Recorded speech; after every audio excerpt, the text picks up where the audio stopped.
Mom feels something strange under baby's blanket, shocked when she sees it. Soft music plays under the gentle hum of hospital machines.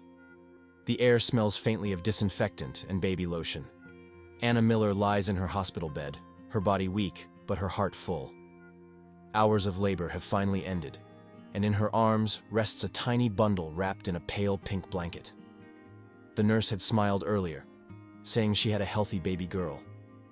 The words replay in Anna's mind like a lullaby. A baby girl. Anna strokes the baby's cheek with the back of her finger. The skin is impossibly soft. She studies every feature, the tiny button nose, the faint lashes, the perfect lips. Mark, her husband, sits nearby, his head tilted back against the wall, half asleep. His face shows the exhaustion of a man who has waited through every contraction, every cry, every minute of pain, holding his breath until that first sound of life filled the room. The hours pass slowly. Visitors come and go, family members bringing flowers, nurses checking vitals, a few photographs snapped on trembling phones.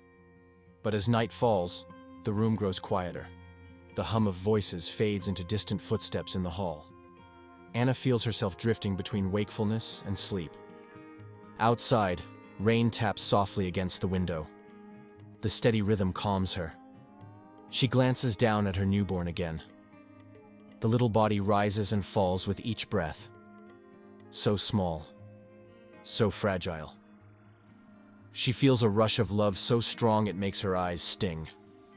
But as she adjusts the blanket, something unexpected catches her attention. Her hand brushes over the baby's belly, then lower, and she feels something different. Firm. Out of place. She pauses, her hand hovering above the fabric. Maybe it's a fold in the blanket, she tells herself. Maybe she's imagining things. Still, the feeling lingers, pressing at the edge of her mind. She looks at the sleeping baby again, her heart suddenly unsteady. The monitor beside her beeps softly, each sound sharper now, echoing in the quiet room. She presses her palm gently once more. There it is again, something strange beneath the soft pink fabric. Anna's breath catches. Her fingers tremble slightly. She doesn't move for several seconds, just stares at the motionless bundle in her arms. The rain continues tapping outside, but the calm she felt moments ago is gone. Anna's heartbeat quickens. The quiet comfort of the hospital room turns heavy, almost suffocating. She keeps her hand still for a moment, then touches the blanket again. The same firm shape presses against her palm. It isn't a fold. It isn't her imagination. Something is there. Her throat feels dry. She looks toward Mark, still asleep in the chair by the bed. His head leans forward, his arms crossed loosely. She opens her mouth to call his name, but the sound won't come. Instead, she turns back to the baby, studying the tiny body wrapped so carefully. The baby stirs slightly, a soft sigh escaping those tiny lips, then settles again. Anna's pulse beats hard in her ears. A mother's instinct pushes through her confusion, a strange pull of worry she can't ignore. She presses the call button on the bed, her finger shaking as she does. The red light glows, and after a few seconds, the door opens. A young nurse steps inside, smiling kindly, the same nurse who'd helped her earlier that day. Anna's voice comes out thin. "Something feels strange under the blanket," she says quietly. The nurse approaches, her smile fading just a little as she leans in. She lifts one corner of the pink fabric and places her hand where Anna points. The nurse frowns, just slightly, then adjusts the blanket again. She says she'll take a closer look. Anna watches as the nurse's face shifts from calm to puzzled. The nurse glances toward the hallway, then murmurs that she'll be right back. She leaves quickly, the door swinging shut behind her. The seconds crawl by. The rhythmic beeping of the monitor sounds louder now, almost mocking in its steadiness. Anna feels the weight of the room pressing in on her. The baby moves again, a faint rustle beneath the blanket. Anna's hands twitch, unsure whether to hold the baby tighter or let go. The door opens once more. The nurse returns, but she isn't alone this time. Two doctors follow, their voices low and serious. One of them nods to Anna reassuringly, but his eyes are focused on the newborn. They gather around the bed. The nurse gently lifts the baby from Anna's arms. No one says much. Only the rustle of fabric and the faint cry of the baby fill the air. The room changes in an instant. The warmth from before is gone, replaced by quiet urgency. One of the doctors adjusts the overhead light, flooding the space with a harsh white glow. The baby lets out a soft cry as the nurse loosens the blanket. Anna grips the edge of the bed, her knuckles pale. Mark wakes to the commotion, blinking against the light. He pushes himself up, confused, his voice rough from sleep. "What's happening?" he asks, but no one answers right away. The doctors exchange quick glances, their tones calm but deliberate. One of them murmurs something about verifying records. The other nods, eyes narrowing slightly as he leans closer to the newborn. Anna's heart hammers in her chest. Her arms feel empty without the baby. Every movement the doctors make feels endless, every whisper too soft to understand. She catches only fragments of words. Check again. Inconsistent. Possible error. None of it makes sense. The nurse stands near the foot of the bed, holding a clipboard against her chest. She avoids Anna's eyes. The tension in the room grows thicker, like invisible walls closing in. Mark steps closer, resting a hand on Anna's shoulder, but she barely feels it. Her gaze is locked on the small bundle of pink fabric in the doctor's hands. The baby cries again, louder this time, the fragile sound cutting through the silence. Anna's stomach twists. She feels a wave of fear so strong it almost knocks the breath from her. She watches the doctor adjust the blanket again, his face unreadable. He looks toward the nurse and nods once. The nurse leaves quickly, her shoes clicking against the floor. Anna's breathing grows shallow. Every instinct inside her screams that something isn't right.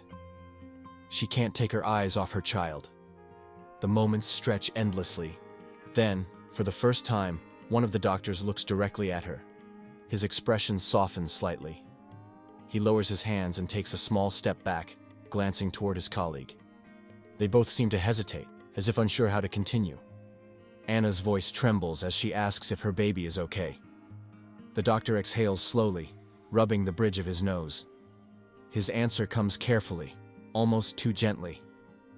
He tells her the baby is healthy, completely healthy, but that there has been confusion. Mark moves closer to the bed, his hand still resting protectively on Anna's shoulder. His voice is quiet but tense as he asks what the doctor means. The word confusion hangs in the air like a heavy fog. The doctor hesitates, glancing at his colleague before speaking again. He explains that something doesn't match what's recorded in the hospital files. His tone is calm, but his eyes reveal uncertainty. Anna stares at him, unable to form words. Her mind feels distant, floating somewhere between disbelief and dread.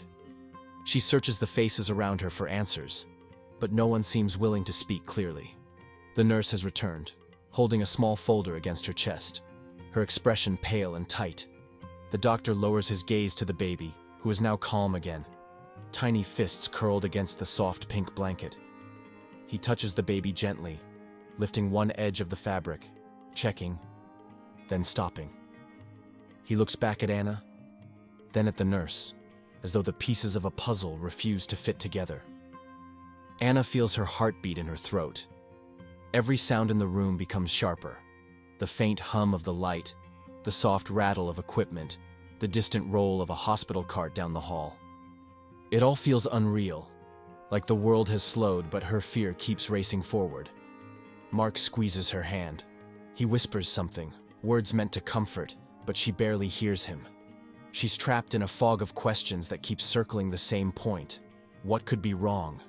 The baby shifts slightly in the doctor's arms, letting out a small sigh, unaware of the tension surrounding him.